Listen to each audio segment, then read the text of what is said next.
Olá, meu nome é Jairo Jorge, eu sou jornalista e apresentador do programa Domínio Público. Aqui em discussão, educação, inovação e o futuro do Rio Grande do Brasil. No Domínio Público de hoje, em debate, o desenvolvimento regional. A saúde não pode esperar. Conheça agora a 5ª edição de um produto que já é referência no país. Chegou o Medplex Eixo Norte. Muito mais do que uma referência em saúde. Um novo conceito em rentabilidade imobiliária. Ideal para os profissionais. Perfeito para quem quer investir. Invista em um patrimônio que trabalha para você.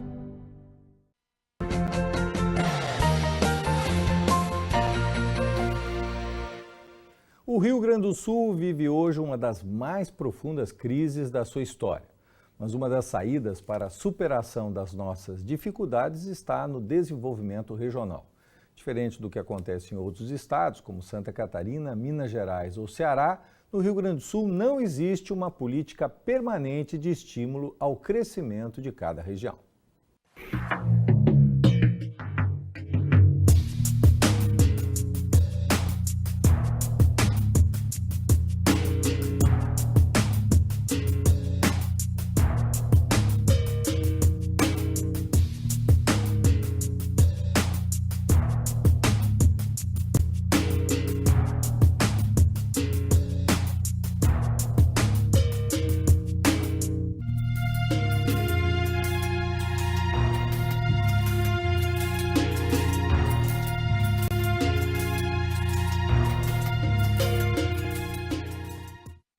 A vida é mesmo assim. Escolhas contínuas que nos levam a diferentes caminhos. Antes que você decida, deixe-nos apresentar. Andamos de olhos sempre atentos para o futuro. Acreditamos que a mudança no mundo começa nas nossas atitudes, mas sabemos que não estamos sozinhos. Somos o que impactamos. Somos o mundo. Somos La Salle.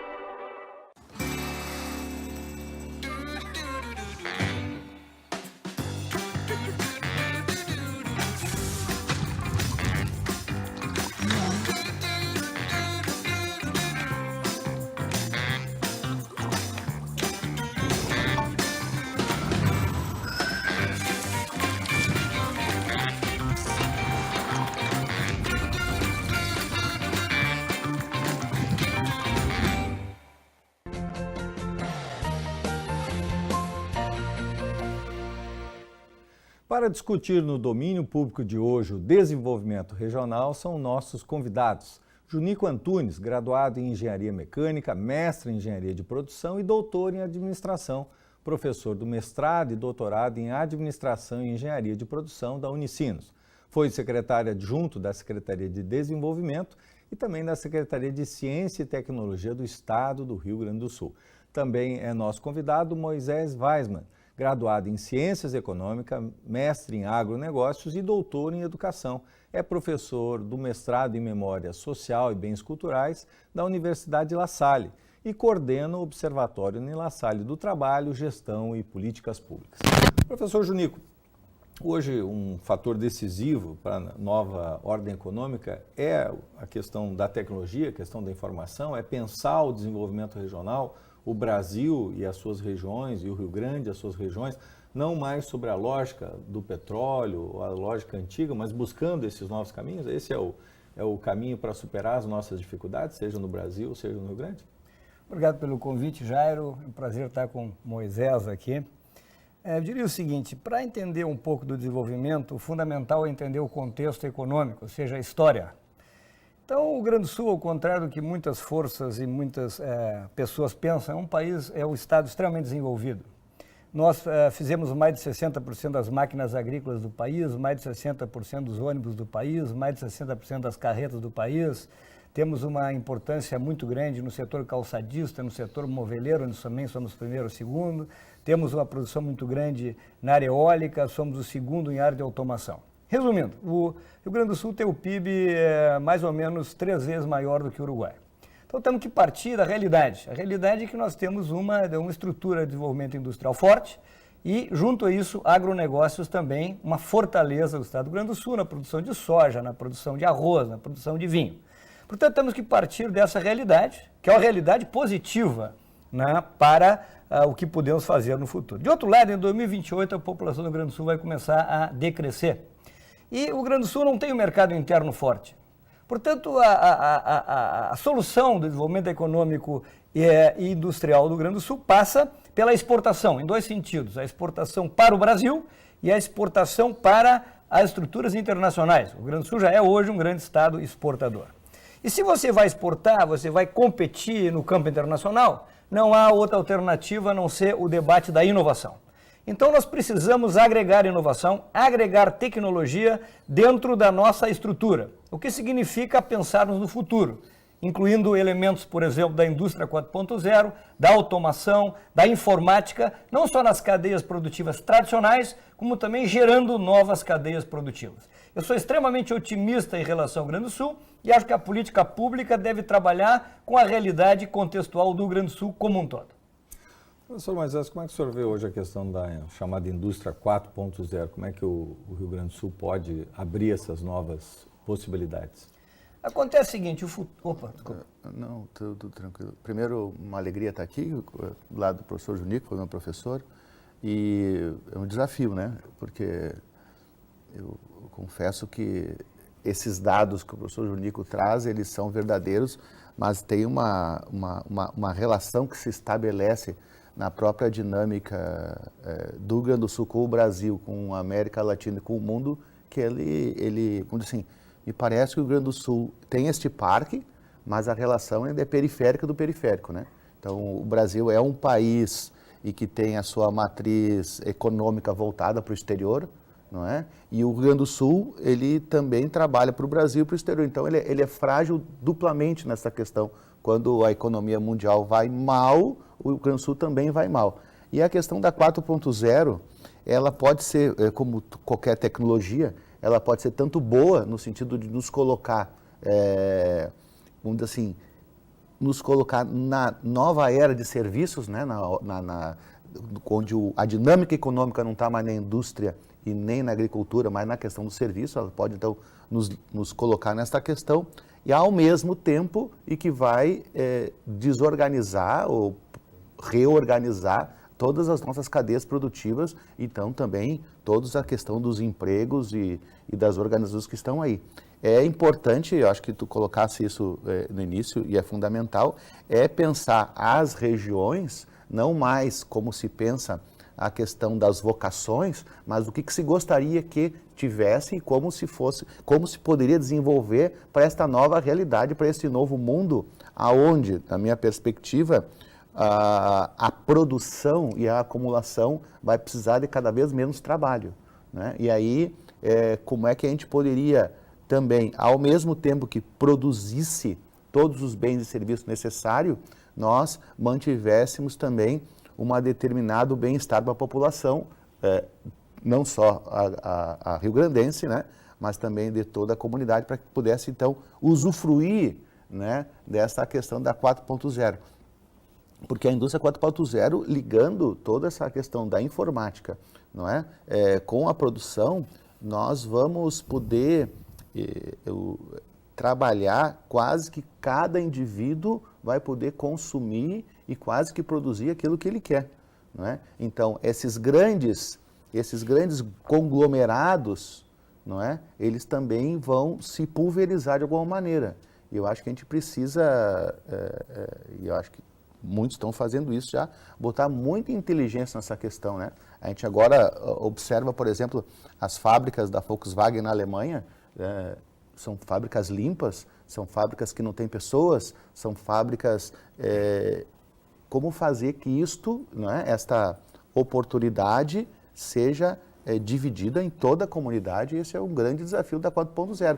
Entende? Que a tecnologia por si só ela não resolve e nem atrapalha, mas como é que nós resolvemos isso dentro da comunidade, né? Nos libera na questão da criatividade, nos libera uma série de questões, mas também nos libera do que hoje está, da possibilidade de ter emprego e renda, né? Essa é uma questão importante para ser discutida também. Sr. Junico, como o senhor vê, o senhor falava também sobre essa questão da indústria 4.0, é uma oportunidade? Nós podemos enxergar isso ou é um risco? Eu diria o seguinte, como diz o presidente do Uruguai, Pepe Mujica, ex-presidente, o século XIX é uma contradição em quem detém a terra e quem não detém a terra. O século XX entre quem detém o capital industrial e quem não detém o capital. O debate entre o capital e o trabalho. O século XXI é quem detém o conhecimento e a tecnologia, e quem não detém o conhecimento e a tecnologia. Então, para mim, as coisas do desenvolvimento regional, do desenvolvimento nacional, são bastante claras, né? No sentido de que quem puxa a competição é a indústria e o agronegócio. Os países mais desenvolvidos do mundo, vamos pegar os asiáticos, China, Coreia, Japão, são altamente industrializados. O país mais forte da Europa é a Alemanha, um país altamente industrializado. Os Estados Unidos volta para o problema da industrialização. Essa industrialização competitiva faz parte da lógica do capitalismo.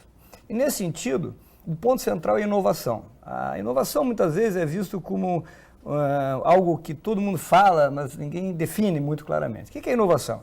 Inovação é o seguinte, vai ter sempre um elemento de muito baixo custo, né, que vai ser pervasivo, ou seja, o que é o pervasivo? Vai atuar em todas as indústrias. Antes de 73, 79, esse elemento era, evidentemente, o petróleo, a energia. Hoje, esse elemento é o chip. Portanto, o chip ele vai entrar em toda a economia tradicional e ainda reinventar uma outra economia. Portanto, a indústria 4.0 e os elementos que estão ao redor desse elemento, muito barato, portanto, muito passível de ser aplicado em toda a economia, é exatamente o que está em jogo na estrutura da indústria 4.0, que é fundamentalmente um modelo oriundo do governo alemão. Existem outras alternativas que também são importantes, que é a manufatura aditiva, que vem dos Estados Unidos, que é muito importante também para a competição, e as empresas do Rio Grande do Sul, industriais e também no agronegócio, estão certamente muito interessadas nesses elementos. Se você vai gerar emprego ou não, evidentemente que existe uma transformação do emprego. Mas se você não vai à competição, você vai destruir toda a tua cadeia de produção. Então não tem muita escolha do ponto de vista da estrutura industrial. É entrar na ideia da modularização, da indústria 4.0, da manufatura aditiva, recriar suas próprias cadeias produtivas tradicionais e criar novas indústrias, ou nós estaríamos fora do jogo. Mas muitos estados estão buscando o seu lugar, né, no seu projeto de desenvolvimento regional, buscando o seu nicho, buscando a sua oportunidade. Olhando para o Rio Grande, quais os setores da nossa economia tradicional que podem, digamos assim, ser motores dessas novas possibilidades da inovação, como falava o nosso querido professor Junico? Eu sem dúvida nenhuma, eu acho que a questão, a gente não pode negar que o estado do Rio Grande do Sul é um estado forte, né, na questão do agronegócio, na questão da produção, tanto da agricultura como da pecuária, e tem desenvolvido, além da própria produção de grãos, de carne, de leite, uma série de tecnologias nesse sentido, né? Técnicas, a questão da biologia, então isso tem desenvolvido bastante. Eu acho que a partir dessa e própria questão da industrialização do Brasil, do Rio Grande do Sul, vem dessa questão do que hoje a gente chama de agronegócio. E eu acho que não teria como ser diferente, não é? De que essa grande entrada no mundo dos serviços, que acho que é disso que nós estamos mais ou menos colocando aqui, da questão da inteligência, da questão do conhecimento, né, da questão da criatividade, da inovação, ela passa por isso. E essa cadeia, ela permeia e está bem solidificada, né? Agora, quando a gente pode, por exemplo, pensar que a partir daí a gente poderia desenvolver toda uma nova indústria têxtil, uma nova indústria do calçado, uma nova indústria da alimentação. Eu acho que daí que nós precisamos conversar. A extinta Fundação de Economia e Estatística tem um trabalho muito grande mostrando que se o Estado do Rio Grande do Sul ficasse na sua vocação daí e trabalhasse essa questão só do agronegócio, da bacia leiteira, poderia ser um grande produtor, não é? E um grande produtor desses produtos para tanto o Brasil como para o mundo. Então, eu acho que a partir dessa discussão, da gente assim, olhar e voltar aquilo que nós já fazemos e fazemos há muito tempo, a partir de uma nova ótica, em que a gente possa se integrar, e eu acho que a palavra é essa, né? Acho que se integrar nessa dinâmica com as suas fortalezas, não é? Eu acho que isso é uma questão muito importante, né? Nós já temos, né, aquela região toda de Caxias do Sul, toda desenvolvida nessa parte industrial, mas essa parte industrial voltada exatamente para a questão do agronegócio, não é? Nós temos aqui no Vale uma discussão grande do setor coureiro e calçadista também para a questão do agronegócio que foi colocada ali.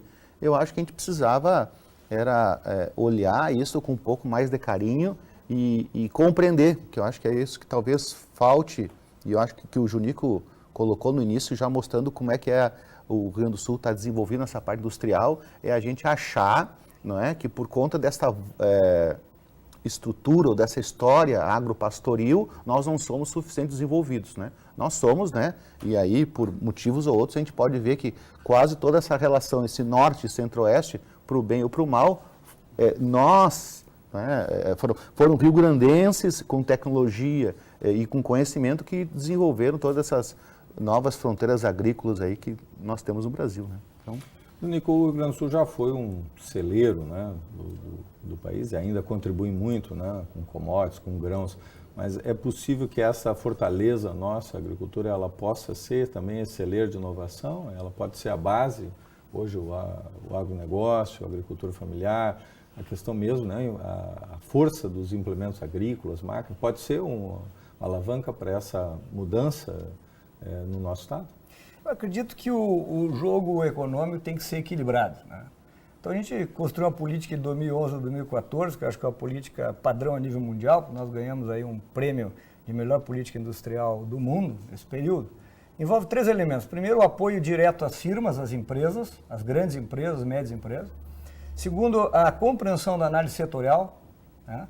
Então, móveis é fundamental na região da Serra, a estrutura de calçados é fundamental em São Leopoldo, enfim, na região do Vale dos Sinos. O tema da agricultura permeia o Rio Grande do Sul. E o terceiro elemento é o que a gente chama de economia da cooperação. Essa é particularmente um tema importante. Por quê? Inclusive existe uma lei dentro da Assembleia Legislativa tratando do tema que poderia muito bem ser acionada. Porque nós temos uma fortaleza do Rio Grande do Sul que são as cooperativas. As cooperativas têm mais de 10% do produto interno bruto, né? Elas são responsáveis por um conjunto imenso de empregos e permeiam toda a operação. Junto disso, podemos trabalhar com os arranjos produtivos locais e com as redes de cooperação. Essa economia é uma economia forte e durante o período da crise as cooperativas cresceram. E vários instrumentos foram jogados para apoiar o cooperativismo no estado do Rio Grande do Sul.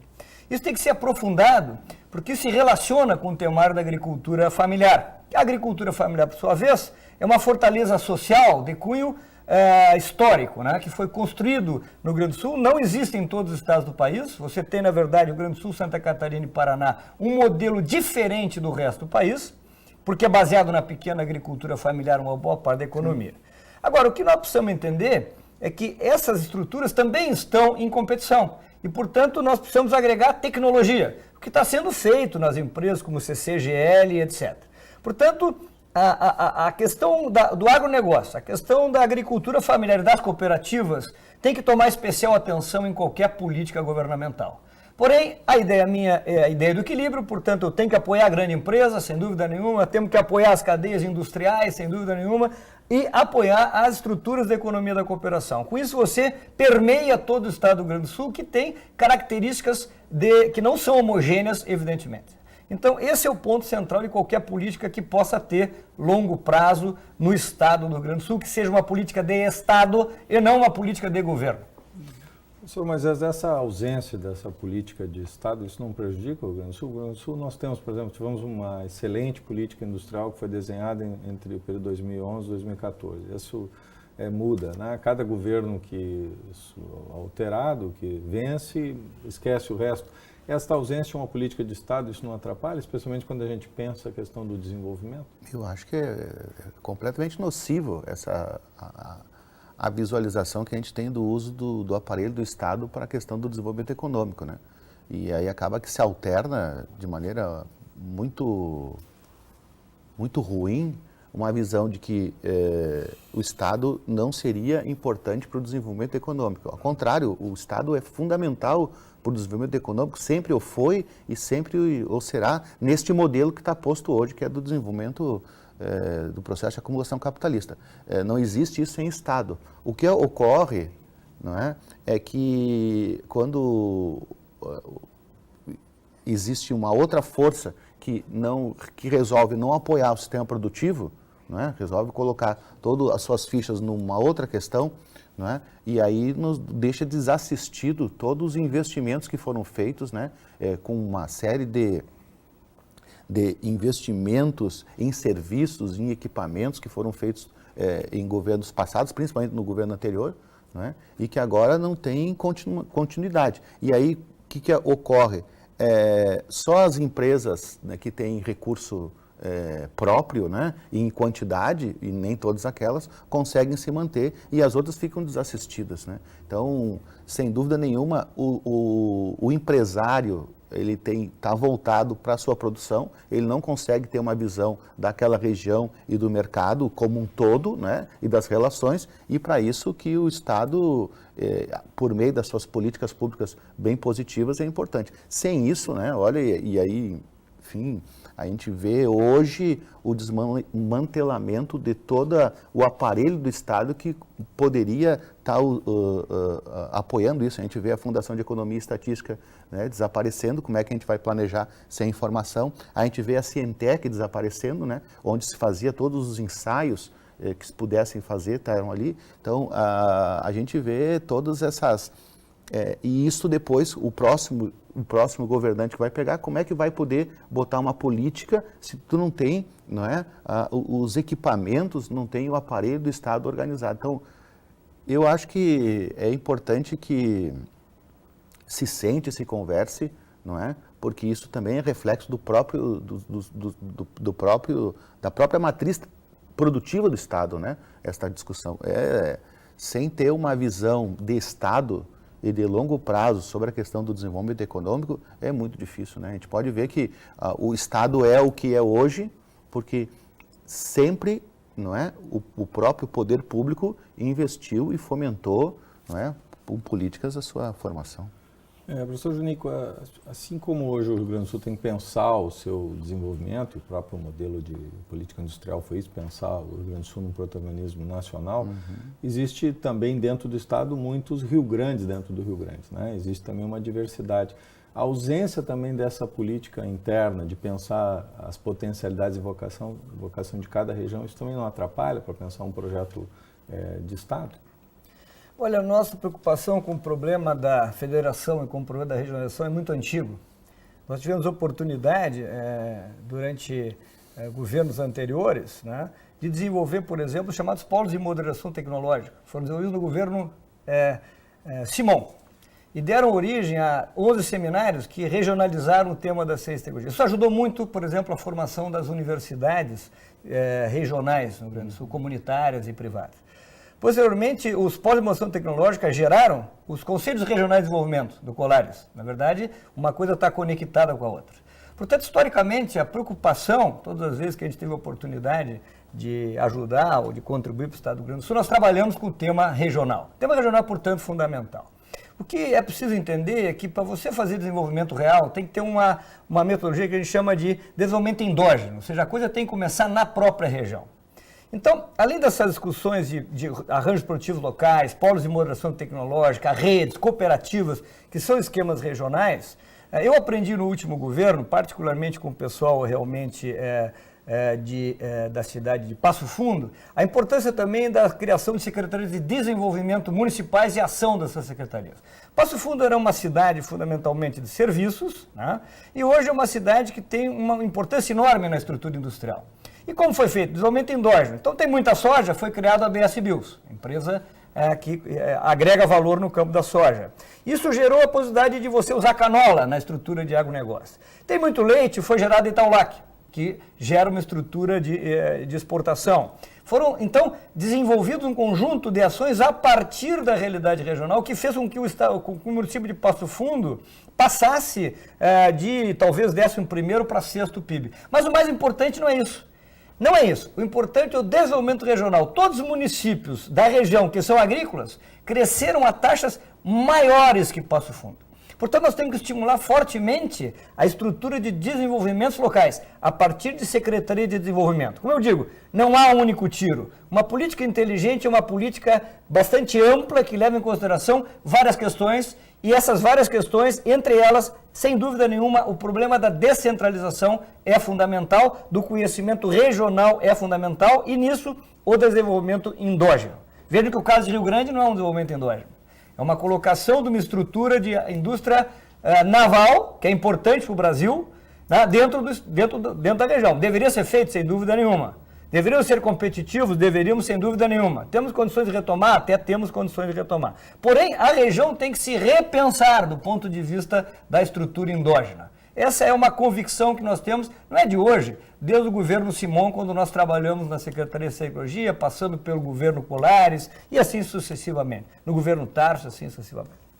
Queremos então agradecer a participação dos nossos convidados, os professores Junico Antunes e Moisés Weismann, que discutiram aqui a importância do desenvolvimento regional. Deixe aqui as suas contribuições, sugestões e ideias para os nossos próximos programas nas redes sociais. Agradecemos a tua participação e te esperamos no próximo domingo, sempre às 21 horas. Até lá!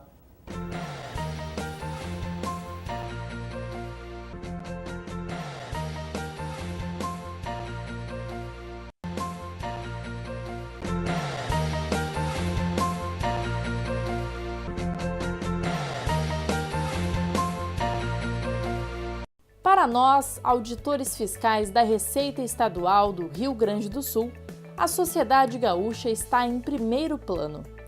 Por isso, trabalhamos para buscar recursos para o Estado investir em saúde, segurança, educação e infraestrutura. Conte sempre conosco. Sindifisco RS, auditores fiscais no combate à crise do Estado.